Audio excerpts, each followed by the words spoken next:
प्रिय विद्यार्थियों, आज हम अंग्रेजी के बेसिक ग्रामर की जानकारी के लिए हम भाषा के निम्नतम बिंदु, उसकी वर्णमाला से लेकर के पार्ट्स ऑफ स्पीच तक पहुंचने का प्रयास करेंगे। जैसा कि पिछले 3 दिनों से आपको PDF बना करके जो पॉइंट्स भेजे जा रहे हैं, उसको हमने सोचा है कि थोड़ा प्रैक्टिकली आपको बता दें। तो किसी भी भाषा का एक निश्चित लिपि होती है, वर्णमाला होती है, ठीक उसी प्रकार अंग्रेजी की भी है।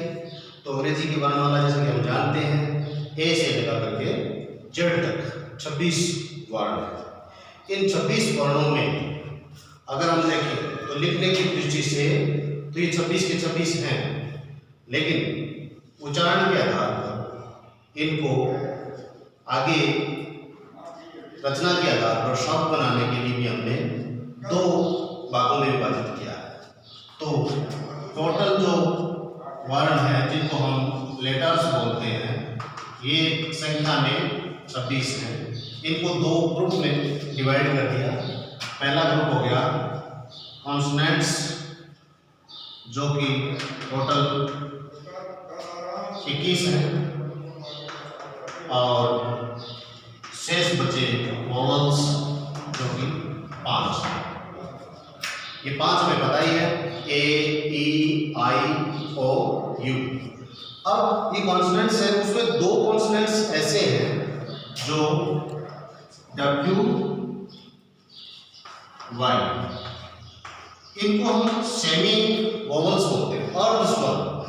यानी कुछ जगह ये स्वर बनते हैं, कुछ जगह व्यंजन बनते हैं। तो इनका सीधा तरीका यही है कि कोई भी मूल शब्द जिसमें ना तो प्रत्यय हो ना ही उपसर्ग, उस मूल शब्द की शुरुआत में W और Y आते हैं तो ये व्यंजन होते हैं, और उसी शब्द में बीच में या अंत में आते हैं तो ये स्वर बन जाते हैं। इसलिए इनको सेमी वोवल्स बोलते हैं। ठीक इनकी तरह एक और है U। तो U का सीधा फॉर्मूला है कि U अगर किसी मीनिंग में, स्पेलिंग में शुरुआत में है तो U के जस्ट बाद एक कॉन्सोनेंट और एक वोवल्स हो तो ये U का उच्चारण देता है, अन्यथा ये स्वर बन जाता है, वोवल्स बन जाता है। तो इनके प्रयोग से हम क्लियरली इनको सीख सकते हैं। तो कुल मिलाकर के ये अंग्रेजी के जो लेटर्स हैं 26, इनका हम लिखित रूप में स्क्रिप्ट में 21 व्यंजन मानते हैं और 5 स्वर मानते हैं। अब इनका जब तक हम उपयोग नहीं करें तब तक ये लेटर्स रहते हैं, खुले हैं, इनका कोई उपयोग नहीं है। जैसे हम रचनात्मक रूप से इनको लिखित रूप में या बोलने के लिए भाषा के अगली कड़ी में जोड़ते हैं तो इनको हम जोड़ने का प्रयास करते हैं। जैसे मान लो 26 में से कोई भी ले लिया, A को B से जोड़ दिया, B को A से जोड़ दिया, तो ये जुड़ जाएंगे। जुड़ते ही इस लेटर्स की अगली कड़ी है, वर्णों का मेल जुड़ता है, तो उसको हम बोलते हैं सिलेबल, जिनको हिंदी में हम कह सकते हैं अव्यय। यानी इनका और व्यय नहीं हो सकता और टुकड़े नहीं हो सकते। कहने का मतलब है किसी भी भाषा की वर्णमाला के वर्णों को हम एक दूसरे से जोड़ें, और जोड़ने पर इसकी गारंटी है, जरूरी नहीं कि उनका कोई अर्थ निकले, लेकिन जुड़ गए हो तो ऐसे वर्णों के मेल को हम इंग्लिश में कहते हैं सिलेबल और हिंदी में कहते हैं अव्यय। अब इसमें एक शर्त है कि आप अगर वर्णों को जोड़ते हो तो निश्चित है उनका जो ग्रुप बनता है, टुकड़ा बनता है, उसमें एक तरफ एक स्वर होना जरूरी है, किसी भी तरफ, चाहे पहले हो सकता है चाहे बाद, तो वो पूरा का पूरा एक अव्यय बनता है पूरा।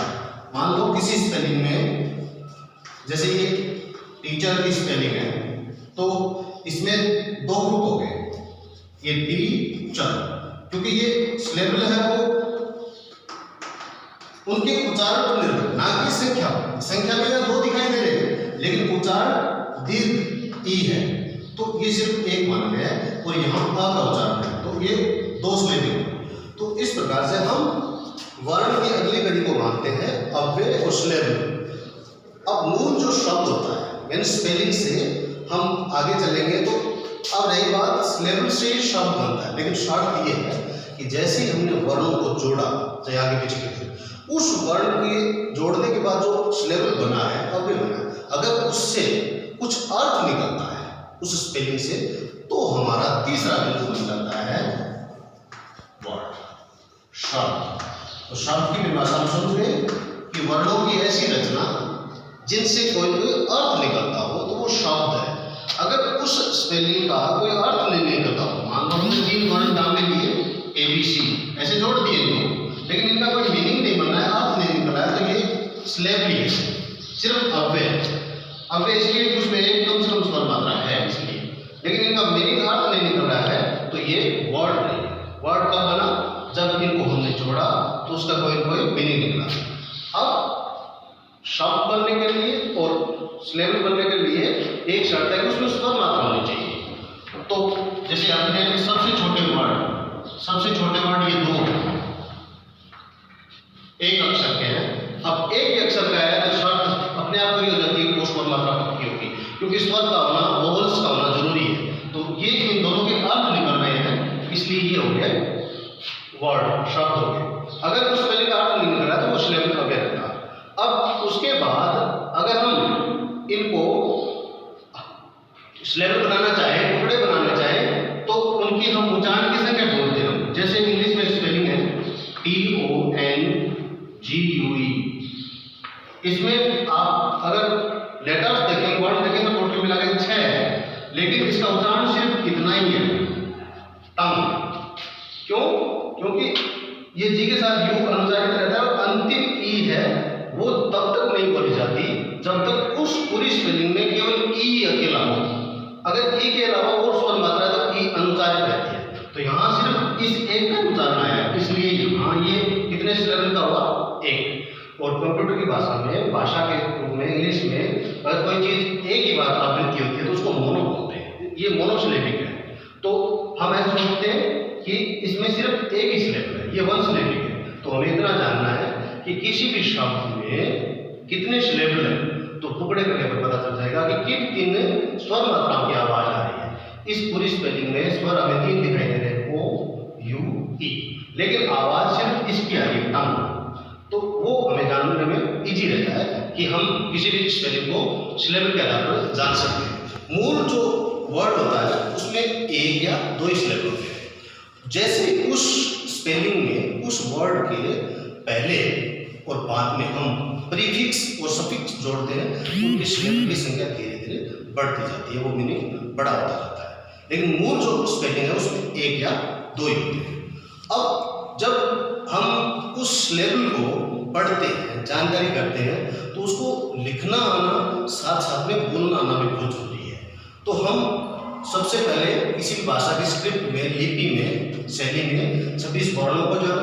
उन 26 वर्णों को हमने 2 टुकड़ों में समझा कि लिखने की दृष्टि से वोकल कार्ड की शैली में हम बोल किस प्रकार पाते हैं, तो उनको 2 ग्रुप में बांट दिया कि जो किसी शारीरिक अंग की मदद से बोले जाते हैं वो हमारे व्यंजन कहलाए, कॉन्सोनेंट्स कहलाए, जिनकी संख्या 21 है।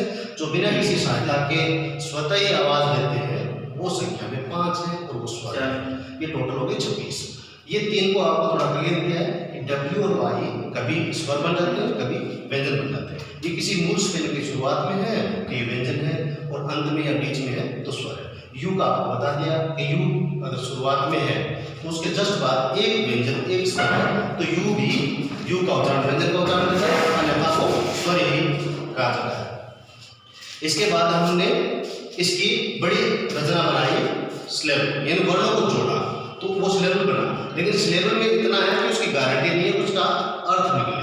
अगर किसी भी स्पेलिंग के अंदर हमने वर्णों को जोड़ दिया, उसमें एक स्वर मात्रा पक्की ली है, तो ऐसी रचना से अगर कोई मीनिंग बनता है तो वो शब्द कहलाता है। किसी भी भाषा की मूल इकाई शब्द होता है। जब तक शब्द का निर्माण नहीं करेंगे हम, तब तक हम भाषा को लिख, पढ़, बोल, सुन नहीं सकते। तो ये शब्द रचना होने के बाद, शब्द के लिए रचना यही है कि उसका अर्थ निकलना चाहिए, और सिलेबल के लिए रचना यही है कि वो वर्णों का मेल है, चाहे व्यंजन हो चाहे स्वर हो। और किसी भी भाषा की मूल इकाई जो हमने सबसे छोटी इकाई माना है वो वर्ण है। तो वर्णों को हमने यहाँ समझने का प्रयास किया। अब चूंकि हम शब्द की या भाषा की मूल इकाई तक पहुंच चुके हैं, यानी हम उसके मूल भाग वर्ड तक आ चुके हैं, तो इंग्लिश की व्याकरण चाहे अन्य भाषाओं की हो, इस वर्ड को समझने के लिए हमने कुल मिलाकर के 8 रूप समझे पड़े, शब्द के 8 रूप, जिनको इंग्लिश में हम पार्ट्स ऑफ स्पीच के नाम से जानते हैं, यानी वाणी के भाग, वाच्य के भाग। किस प्रकार से हम अपनी अभिव्यक्ति को पढ़ सके, समझ सके, उनके भागों को जाना है। तो ये शब्द के 8 रूप हैं। हमने पहले भी बहुत सी जगह किताबों में भी देखा है, अन्य गुरुजनों ने पढ़ाया है। तो शब्दों की रचना के आधार पर इनके 8 रूप हम बहुत जगह जान चुके हैं। Noun, pronoun, verb, adverb, adjective,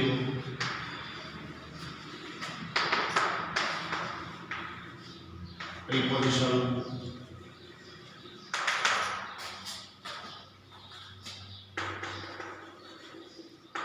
interjection,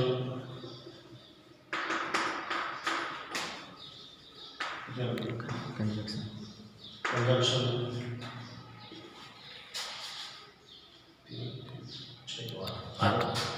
ये टोटल कुल मिलाकर के 8 पार्ट्स होते हैं। यानी एक शब्द जो हमें संज्ञा का परिचय देता है, एक शब्द ऐसे जो सर्वनाम के रूप बताता है, एक शब्द verb, adverb, adjective, not adjective, इसके उच्चारण को हम प्रोनाउंसिएशन स्किल में पढ़ेंगे। उसके बाद प्रीपोजिशन, इंटरजेक्शन और कंजक्शन।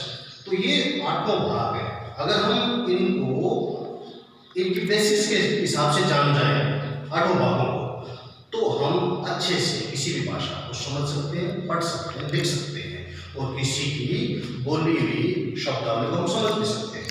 क्योंकि हम पार्ट्स ऑफ स्पीच अगले टॉपिक में करेंगे, लेकिन इतना जानना जरूरी है कि किसी भी भाषा स्टेप बाय स्टेप अगर हम रचना करते हैं तो हमें बेसिक्स का अनुभव होना बहुत जरूरी है।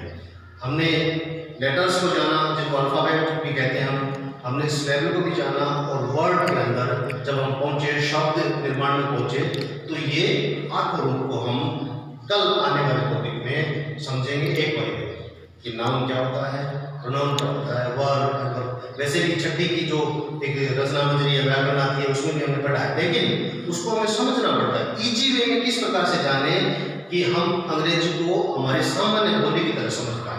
इसलिए जरूरी है। बहुत सारे साथी हम लोग भी जानते हैं कि अंग्रेजी में अपवाद, आउट ऑफ रूल्स बहुत होते हैं, एक्सेप्शन बहुत होते हैं, लेकिन ये वजह है क्योंकि जब कोई भाषा ग्राह्य होती है, दूसरी भाषा के शब्दों को अपना सकती है, ले सकती है, तो उसमें लोकल पुट आ जाते हैं, स्थानीय प्रभाव आ जाते हैं। जैसे हिंदी में तत्सम शब्दों से तद्भव, देशज, विदेशज स्थानीय शब्द जुड़े हैं, तो उनमें भी थोड़ा अंतर आया, बोलने वालों की भाषा वाणी में भी अंतर आता है। एक शब्द अपने यहाँ बोला जाता है, वो दूसरे राज्य में, दूसरे देश में किसी टाउन में बोला जाता है, तो उसमें थोड़ा थोड़ा इनपुट में जो स्थानीय लोकल पुट आ जाने से थोड़ा अंतर आ जाता है।